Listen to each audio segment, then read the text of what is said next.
and opinions expressed on this program are those of the guests appearing on the program and do not necessarily reflect the views and opinions of 8 News Now or Nexstar Media Group. It's more political shenanigans, and it's at the expense of the people here at the brothel. Tonight on Politics Now, Nye County shuts down Dennis Hof's Love Ranch brothel, while county commissioners say the assembly candidate gave them no choice. There's just never enough funding to cover all of the mandates. A bill with the best of intentions could create a big problem for the Clark County School District, why the legislature will have to revisit the Read by 3 bill next session. And one of Nevada's political titans passing away this week, the remembrances for former Senator and Governor Paul Laxalt. From 8 News Now, this is Politics Now with Steve Sebelius and Patrick Walker.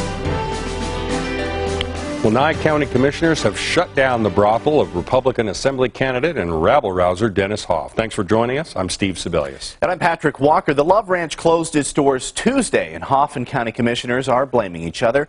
I went out to Crystal, which is north of Pahrump, to find out about the brewing battle that finally boiled over. It's quiet at the Love Ranch. No customers because Nye County pulled its license. It's more political shenanigans, and it's at the expense of the people here at the brothel. Sonia Bandelik is the madam out here at the brothel and shot this video of sheriff's deputies confiscating the operating license, liquor license, and the employees' work cards Tuesday. They're trying to get back at Dennis. They have lawsuits. There's 3 federal lawsuits against them. They're trying to do a little payback, and what they're doing is they're hurting people that work here. It should be enforced immediately. County commissioners say they denied the renewal permits because the brothel's application was incomplete. Commissioner Dan Shinhofen says Hof has racked up a number of violations over the past few years, like having signs in the public right-of-way and not getting inspections after moving portable buildings. So when it came time for renewal, I could not in good conscience give this man a privilege license. Shinhofen says there is no political motivation behind his vote. I'd say that that's Mr. Hof looking for press. You know, there is nothing in there, none of anything that I've ever brought forward was politically motivated. Instead, Shinhofen accuses Hof of not caring to follow the law. Bandelik and Hof say many of the issues of the past 2 years have been manufactured. So all of those things that they mentioned, most of them are blatant lies. Shinhofen says Hof would have to reapply for a new brothel license in order to reopen. Bandelik says Hof's lawyers are working on an appeal. It's an issue that might not be resolved anytime soon. Well, after that brothel was shut down, Hof sent out another video recorded before the meeting where his license was revoked, where hot mics were on 2 commissioners. Based on that one thing where it says you're revoked, well, we have the authority to do that. But now, if he wants to come back, then we sit down and we go, you lied, you lied, you lied. Bullshit. We're not giving you. That's why I wanted to show cause, because then I can do that point by point by point, and that way when you go to court, you've got that. Well, Hof says that shows that they plan to put him out of business the whole time. Of course, this is going to be playing out in probably a pretty lengthy legal battle for the next foreseeable future. It sounds like it. Well, a year before one of the main provisions of the Read by Grade 3 program kicks in, more than half the state's 3rd graders are still not proficient in reading. The state's been working with schools since the law passed in 2015 to try to turn that trend around. Teachers here tell me they are skeptical that the program will succeed. In a state that ranks near the bottom in so many educational metrics, one number summarizes many of the issues: 45%. Less than half of Nevada's nearly 38,000 3rd-grade students are testing as proficient in reading, according to the latest Nevada Department of Education scorecard. To some teachers, like elementary school librarian Nicole Bratsolius, the reason is simple. Well, Patrick, the problem is we don't have enough funding now. Bratsolius is concerned that the state's efforts to tackle 3rd-grade literacy have fallen short. What are our legislators doing? Are they coming out to classrooms? Are they asking folks? Are they going out to the community? The most controversial part of that Read by Grade 3 law is the provision that starting at the end of the 2019-2020 school year, 3rd graders are to be held back if they cannot demonstrate proficiency in literacy. Although the bill was written thoughtfully and with great intent, as happens with most policy, the implementation of it gets a little bit muddled. Anna Sliding is also an elementary school teacher and the policy director at the public education advocacy group Hope for Nevada. She agrees with Bratsolius that it comes down to funding, saying a lack of dollars has hindered how many resources can be dedicated to underperforming third graders, as principals and district officials have had to deal with budget shortfalls across the Clark County School District. There's just never enough funding to cover all of the mandates, never enough time, never enough training for the already worked principals and teachers to try to be compliant with these bills. Both teachers are concerned that the Read by 3 program could fail because there's not enough time, in their opinion, to make a serious dent in the number of children who could be held back. I really believe in what we're doing here. I think that we're at a really pivotal point where we can make a difference for kids. Joan Jackson is the Southern Nevada administrator of the Read by Grade 3 program for the Nevada Department of Education. She says since lawmakers passed the law in 2015, the state has required every elementary school to hire a learning strategist to help teachers prepare for the program, and it has doled out tens of millions of dollars in grants to schools to help implement reading programs. And she says if a third grader doesn't pass the literacy test, there are a number of ways to avoid being held back. They could demonstrate proficiency on an alternate assessment. They could demonstrate proficiency through a portfolio that shows that they've reached mastery. There could be, they could be a student with an individualized education plan, which there are contingencies for those, students who need that. There are contingencies for students who are English language learners. It's not just one test makes the decision. Bottom line, Jackson says, though more than 11,000 students in Clark County right now aren't up to speed, the actual number of students who will probably be held back after the law fully kicks in the spring of 2020 will likely be much smaller. Well, and this could be one of those large-scale issues like the weighted funding formula that's not talked about at the beginning of the session in February, but we could see that having to be tackled even before everyone can head home by June. So something that maybe is going to be in that whole big shenanigans you see at the end of the session. Yeah, definitely. Well, politicians across the country, and especially here in Nevada, are mourning the loss of former Nevada Governor and Senator Paul Laxalt. Laxalt was one of Ronald Reagan's best friends and most influential advisors. He was 96 years old. Praise for Laxalt's willingness to work across the aisle was heard from people such as former Democratic Senate leader Harry Reid, whom was defeated by Laxalt for a U.S. Senate seat in 1974. Laxalt's grandson, current Attorney General Adam Laxalt, called him a pillar of the greatest generation. Paul Laxalt was also a mentor of current incumbent Governor Brian Sandoval. Well, it is definitely an up and down week for Sandoval, who announced on the happy side he's getting remarried today. The governor's office sending out a statement saying Sandoval will be tying the knot to Laura Lynn McCarthy. This is some video of McCarthy giving a commencement speech at UNR. She's the vice president of new markets at Aristocrat Technologies, which is a local gaming company. The couple has asked for privacy as they celebrate their special day. It is thought to be the first time a Nevada governor has gotten married while in office. Well, rooftop solar and energy choice. None of it supersedes a constitutional amendment. A lot of rooftop solar legislation was passed last session, so we asked one of the authors of it, what happens if Question 3 passes to those bills? Next on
Dental for a free consultation. Welcome back to Politics Now. Republican Senator Dean Heller is accusing his Senate challenger, Democratic Congresswoman Jackie Rosen, of being a no-show. An exchange coming at the end of an interview about I-11 when the senator told me that he actually had a question for me. Okay, where is Jackie Rosen? I mean, this is the biggest event in her district, this project right here, and she didn't show up. Last night I was in Boulder City for the 16th anniversary of the Veterans Home, and we were celebrating that, and she didn't show up. My question is where's Jackie Rosen today? She should have been here with the rest of us celebrating the grand opening of this freeway, and the fact that she's not here should send a message to all Nevadans. Well, Nevada's entire southern Nevada delegation was there except for Congresswoman Jackie Rosen. Rosen's camp told us she wasn't able to attend, but she's been a big supporter of the I-11 project and the Veterans Home. She does regularly attend big events, usually in her district. Well, we get a lot of questions here at Politics Now surrounding Question 3, which is the Energy Choice Initiative that would break up, essentially, NV Energy's monopoly. One of the most common is, what happens to rooftop solar customers who use net metering with NV Energy? Well, Republican Assemblyman Chris Brooks is one of the people who helped write those laws, including one that says those contracts were going to have to be honored by whichever company comes in. So I asked him about recent ads saying Question 3 would kill the rooftop solar program. By the way, I was the sponsor and helped draft that law that they're referencing. And you know, was it your intention to, if this passed, to make sure that rooftop solar remained a viable program? Honestly, that was my intention to get it out of committee. And there were some folks on our committee. The most basic thing of any lawmaker. That supported Question 3, that insisted that be in the bill to get it out of the committee. And so it was an attempt to try to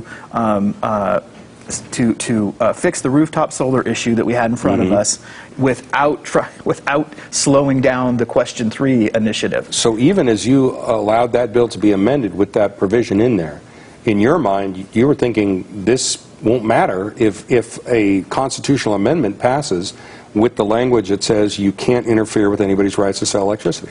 Well, we passed a lot of really good energy, I think, legislation last session, and none of it supersedes a constitutional amendment. So whatever goes into that Constitution is going to take precedent over any of the 2,000 laws and regulations we currently have on the books, including the ones that I and my peers worked on last session.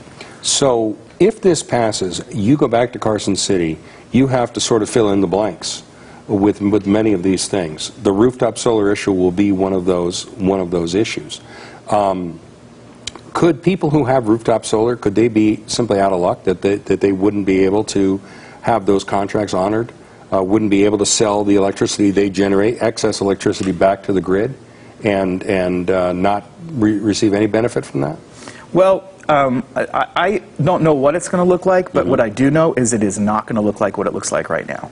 So, what is in AB 405 and what is in current net metering agreements, 25,000 of them, by the way, is a deal with a vertically integrated utility, NV Energy. And it says that NV Energy will take their energy at a certain rate up to a certain point, and for 20 years there's some certainty in that. Now, if NV Energy goes away and the language that I just read you in the Constitution, the proposed language that will go in the Constitution takes effect, then I don't understand how that we can honor those arrangements that we currently have with net metering customers.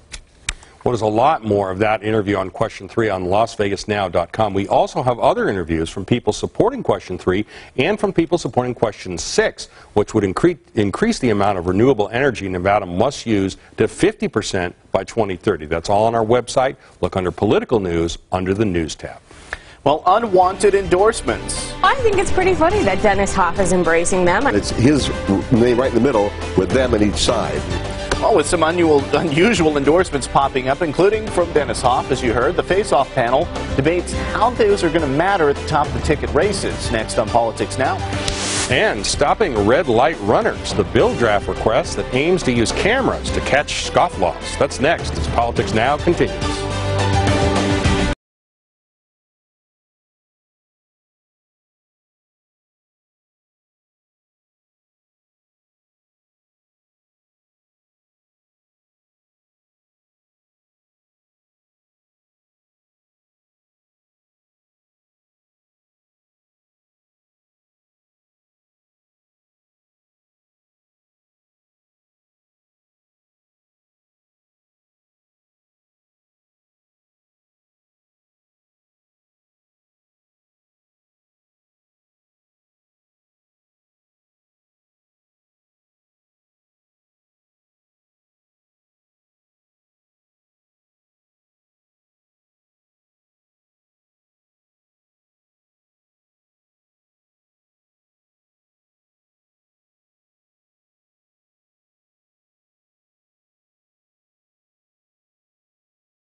CBS Tuesdays this fall.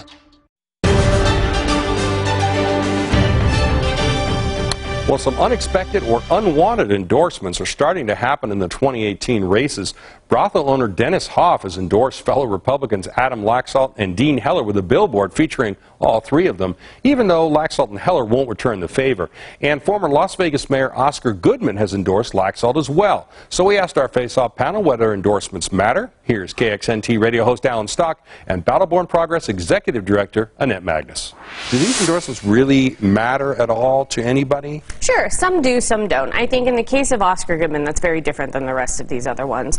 I think you see a lot of politicians, former and current, endorsing in races, and that can make a difference, you know, to some people, and some people don't really care. I think for normal endorsements like an Oscar Goodman, I think, you know, that's par for the course. You're going to have politicians and former politicians come out and say who they're supporting. I think moving to some of these more controversial endorsements like Dennis Hof. Dennis Hof is a very interesting one, and I have to laugh about it because, you know, you had Adam Laxalt and Dean Heller doing their typical shtick of trying to have it both ways. They did absolutely nothing for Oscarson in that race.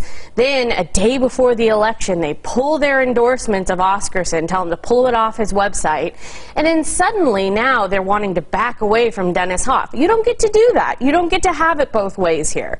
So I think it's pretty funny that Dennis Hof is embracing them. I mean, the party let him get elected. They boosted him up. They let him get elected. So now Dean Heller and Adam Laxalt are going to have to own it. Regarding Hof, it's interesting because neither Heller nor Laxalt have endorsed Hof. It's like Hof's endorsed himself along with that. Have you seen the billboard? Which actually had a picture of it. The winning team, and it's his name right in the middle with them on each side. So he's put that up there. Listen, will any of these endorsements, I'll get to Oscar in a minute, but will any of these endorsements make or break anyone? I don't think any of them really will. I mean, you could look at, you know, Jackie Rosen having attended a fundraiser with Jane Fonda. And, you know, I mean, people will play that up. I certainly have on the air. She was at a fundraiser in Seattle with J Street, which is a pro-BDS, almost an anti-Israel organization. And she was a former president of a synagogue for 3 years. It made no sense at all. I mean, people will come out and throw things at you during an election. It's going to, we've both said, it's going to get dirtier this year than probably ever before. Oscar's endorsement of Laxalt, understandable. Oscar has always been more of a moderate person. He's conservative in some ways, liberal in others, but his endorsement, I understand the reason his wife is not endorsing anybody is because she's the mayor and she's trying to play both sides, which I understand. I mean, I totally get it. The panel also debated the most important issue for schools besides money and if Nevada should get rid of its caucus system. You can watch that on LasVegasNow.com. Look for the Politics News section under the News tab. Patrick? All right, Steve, this is The Race Now, where we go over the other big stories happening this week.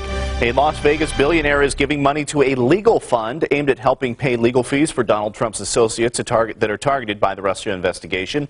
Treasure Island owner Phil Ruffin is given the Patriot Legal Expense Fund Trust, $50,000. In all, it has raised a total of about $180,000.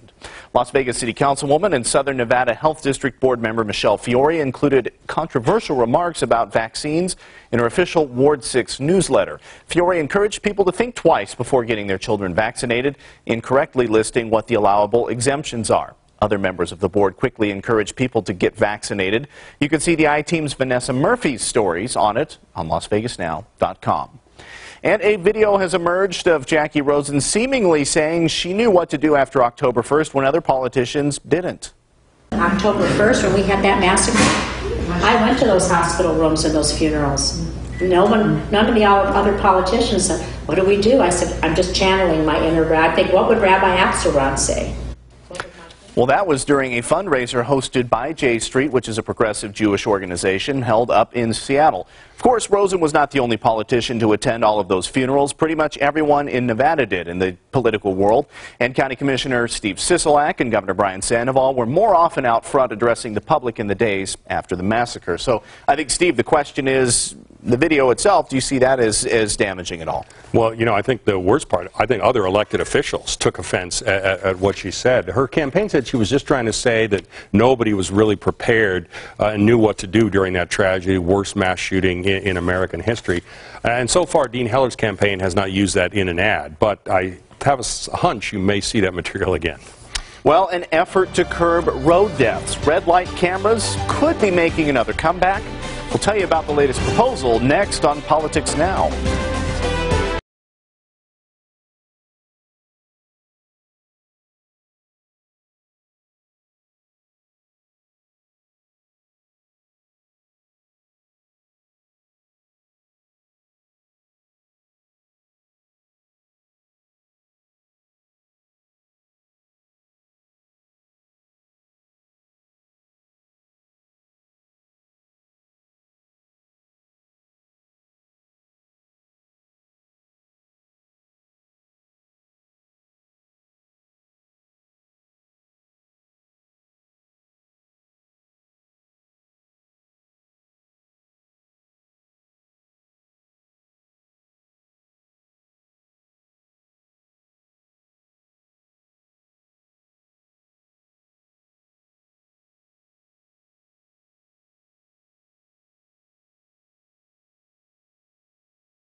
News leader.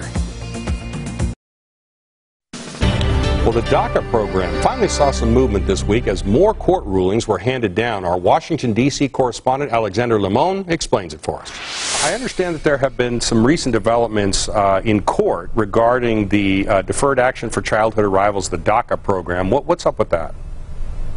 Well, the latest is that on Wednesday, a judge in Texas heard arguments on a case. It's the case where the state of Texas and 8 other states are suing to end DACA. They say the program's unlawful and President Obama should have never had that much power. As you know, DACA protects undocumented immigrants who came to the U.S.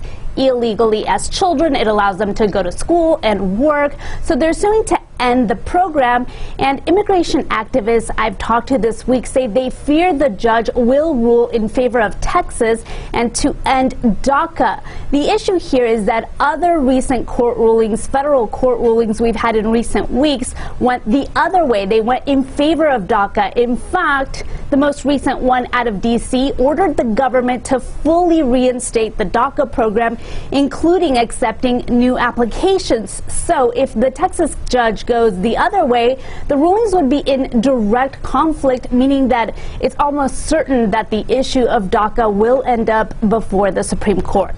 Yeah, absolutely, and that'll draw additional attention. There's a Supreme Court nomination pending in the Senate, and this issue, I have no doubt, will come up probably in those hearings.